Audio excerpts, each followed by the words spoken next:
Okay, hold on.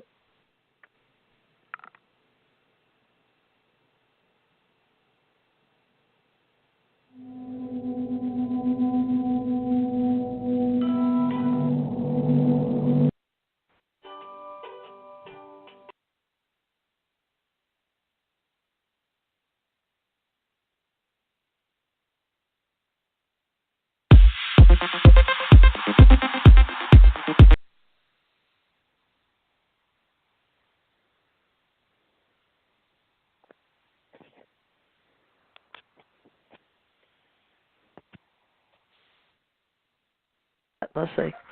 Ken, can you hear me now? Ken Johnston, I hear you. Senior. Oh, good. Finally, we've got this fixed. Okay, great. Someone was calling me on my other phones here, and that was distracting me. Thank you for joining me tonight, Ken. This is TJMRCT Radio with American Communications Online, and Ken Johnston, Senior, is here with me, and we're going to start tonight's show, the first one for the official Allied Command, and that's in order to help sentient intelligent beings with our terms that we're going to be using in our group of ufologists with our authors of book clubs. We have Authors Book Club and part of our ACO Association, our UFO Association. So Ken happens to be one of the authors, and I met him at the ACO meeting we had after we had the meeting together in Mobile at a conference in Alabama. It's called the Southern, USA, University of Southern Alabama, USA. And so we met May 6th through 9th, 2017. And Patricia Bullock was there, Janet Carroll Lesson, Dr. Alexander Sasha Lesson, Billy Carson, Andrew Bashago, and a whole bunch of other people that I can't really remember. But Ken and I took notes afterwards to have what we're doing now in the future. So Ken Johnston, Senior, if you can see his pictures up there. We've also invited Ira, and I don't know if he's coming on the first hour or the second hour, Ken, Ira Pastor for the Invisible College. I have the ACO platform for the Allied Command officers to order in humanoid sentient intelligent being terms. So we're going to share a live-action role play for some people regarding what we called, Ken, the Pegasus Project and combining the Stargate Project, and also with Roswell documentaries and future terminologies and taxonomy. So we had asked our pastor if he could assist us in forming a model on Earth with bioquark terms and definitions as an example for us in space. And he agreed to do that and help us because he's been an ACO member now for a couple of years. We have very professional people that are entrepreneurs, folks, that work with us. And last night, Ira began, and we were going to finish up on some of his terms he wanted to talk about and why they were important to humanity, Ken. But let's get you started, and if he comes on, I'll let you know, Ken. And Janet is under the weather tonight, so she won't be coming on. But, Ken, go ahead if you don't mind. I'm going to let you introduce yourself, and then we may have to talk about all the things you've done in order to get into our terminologies and why you and I even bother to know each other. Okay, so let's go ahead and introduce yourself. So you go ahead. Thank you. Sure. Well, actually, let's go back real quick. I was in the United States Marine Corps. It's where I learned to fly in Pensacola, Florida. And after I left the Marine Corps in 1964, or 66. Oh, man, it doesn't mean either. 66. And I went to work at NASA at the Johnston Space Center as one of the 4 civilian astronauts working on the Apollo program for the Grumman Corporation. We're the ones that tested the lunar module inside the vacuum chambers, which is 10 to the minus 12 torr, if you want to know how. About 1 molecule of air every cubic foot, so not much to breathe.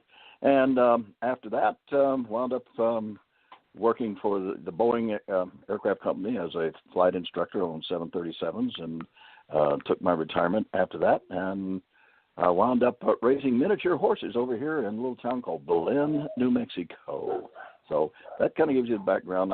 I was able to be the director of the Data and Photo Control Department over at the Lunar Receiving Laboratory, where I maintained all the archives, all the records, all the that the scientists around the world would order from, and that allowed me to have the originals before any of them got doctored, and I saved them.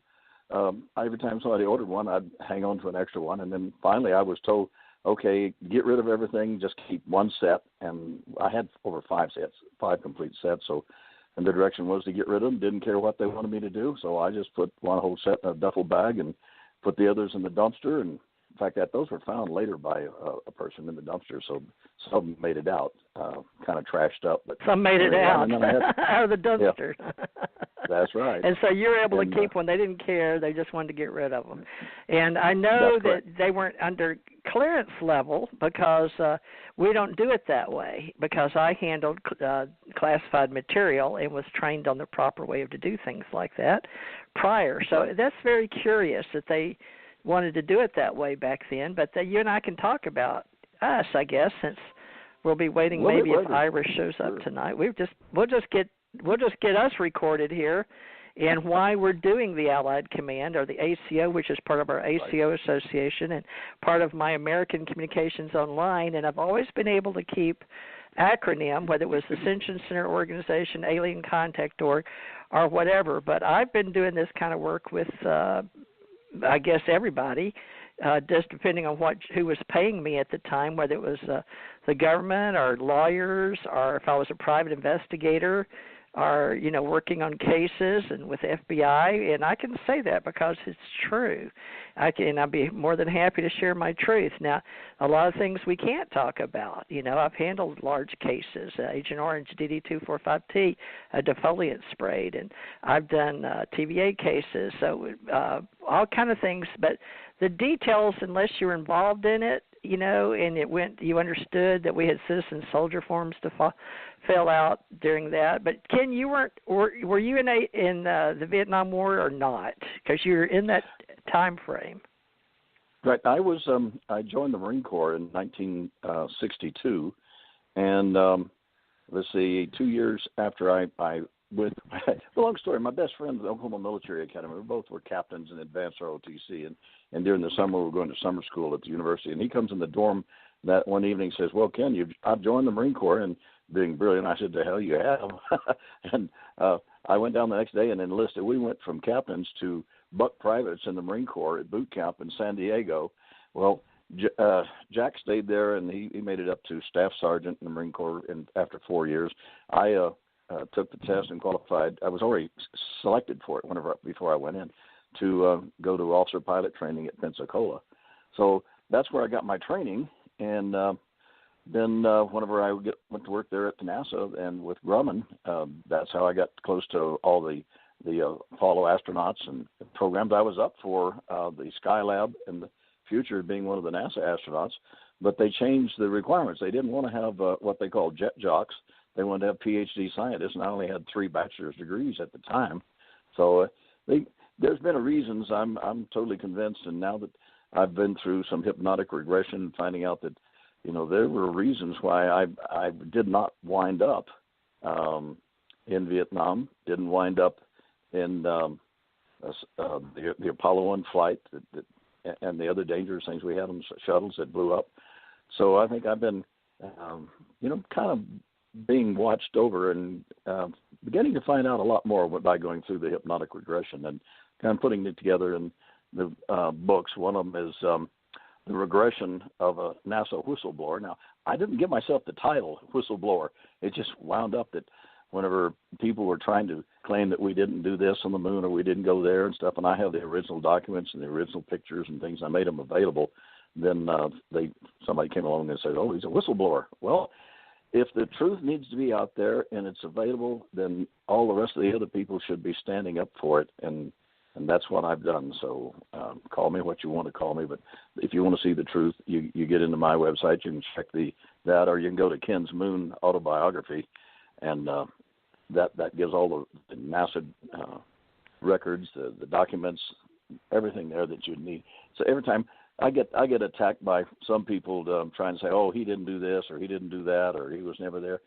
And so I publish the documents that shows that I am, and it kind of shoots them down. In fact, I know this guy James Oberg was told to just leave me alone because every time he goes after me, I publish the records and documents, and it makes him look like a fool. And that suits me because we were friends once, but now I find out his main job was to debunk and try to keep people from knowing what's really been going on in the secret space program.